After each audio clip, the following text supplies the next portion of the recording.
Welcome back. Reaction continues to pour in this afternoon following the president's announcement today that he plans to send troops to Memphis next. Dr. Earl Fisher joins us now to share more on how the city is reacting. Dr. Fisher, welcome back to 3 at 3. Always good to see you. Thank you for having me back, brother. We have heard that a lot of folks kind of felt they were blindsided by this announcement. Did you see this one coming? Should we all have seen this coming? Well, I mean, I knew it was possible, and considering the trajectory of the federal government over the last couple of months, knew it's probably more likely than not. So I can understand how some might feel blindsided, because I think there is a level of political apathy that has a lot of our people disconnected, and then so many of our people disenchanted. And so this is par for the course if you look at the Trump administration and what they have been signaling and signifying. And what's frustrating is Memphis is not like Chicago in the sense that Chicago has a governor of Illinois that was out front saying that they did not want this, you know, and I think it may have taken the city mayor a little bit too long to clarify that that's not what he wanted. But now that he has said that, I think it's important for us to focus on what's happening in Nashville at the state level.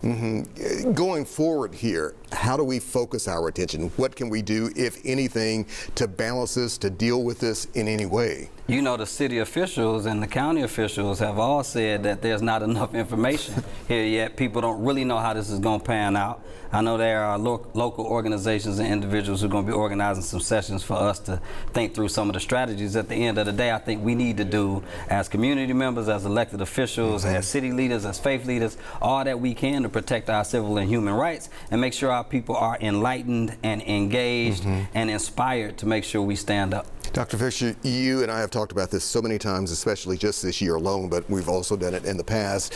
When it comes to crime all throughout the city, you hear about it. You know, we see it firsthand. We unfortunately have to report on it. A lot of people say something has to be done, but is this the right thing? Well, according to Mayor Young, this is not the right thing. I agree with him in that regard. I don't think this is much more than the Donald Trump dog and pony show.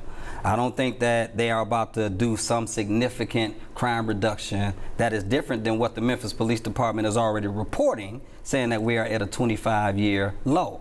So what I think this is a show of force. It feels to me, as somebody who has studied the civil rights movement and the Black Power movement, like this is the resurgence of a Confederate army. Think about it, Alex. He's only deploying the National Guard from the southern states.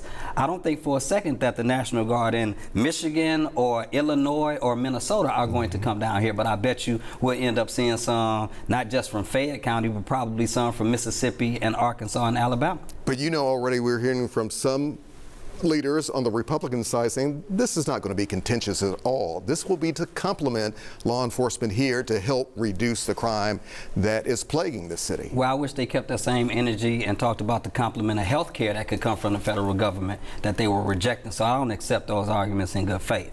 And most of those Republican lawmakers are not in the spaces that are going to be subject to the surveillance and potential punishment of the National Guard. As was stated in an earlier segment by Clerk Sawyer, these people are not trained in how to do day-to-day policing. And if indeed what the police have been doing has been working, and if what I know from some of the numbers related to the Tennessee Highway Patrol, it has amounted much more to citations and tickets and money in the state coffers than it did actually felonies being removed from the streets, I think this is much more smoke and mirrors than it is anything else. We're also hearing that some of these National Guard troops will actually be kind of Tennessee-based, if you want to call it that.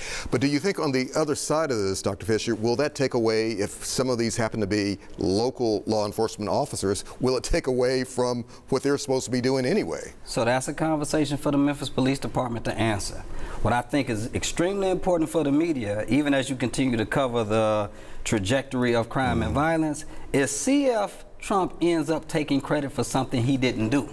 Because if you bring the National Guard here, and then you start touting that it was the National Guard that lowered crime, the average citizen is probably not going to be insightful enough or engaged enough to know crime technically, according to the reports, is already going down. So I see him coming, photo-opping, you know, we'll see some of the Tennessee Tennessee Highway Patrol and the Tennessee National Guard and other National Guardsmen in places that I wouldn't prefer they be in. Probably, I know it's not confirmed yet, but I anticipate them trying to surveil black spaces.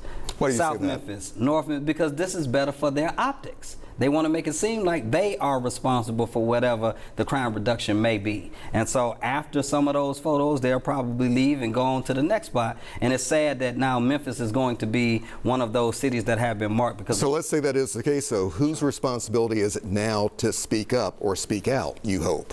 It's everybody's responsibility to stand up for what is just and what is fair and what is right. And so me as a faith leader, of course, I'm speaking out. As a educator and somebody at HBCU, I'm speaking out because I believe from our faith tradition we should be strong and very courageous and wise as a serpent and gentle as a dove. But like Malcolm would say, I'm for justice no matter who's for it or against it. I'm for truth no matter who's speaking it. And I think it's the time for all of us to speak it. And for those who are silent, I think that silence is going to be interpreted as collusion or complicity. All right. Dr. Earl Fisher, as always, thank you for sharing your opinion. We do appreciate it.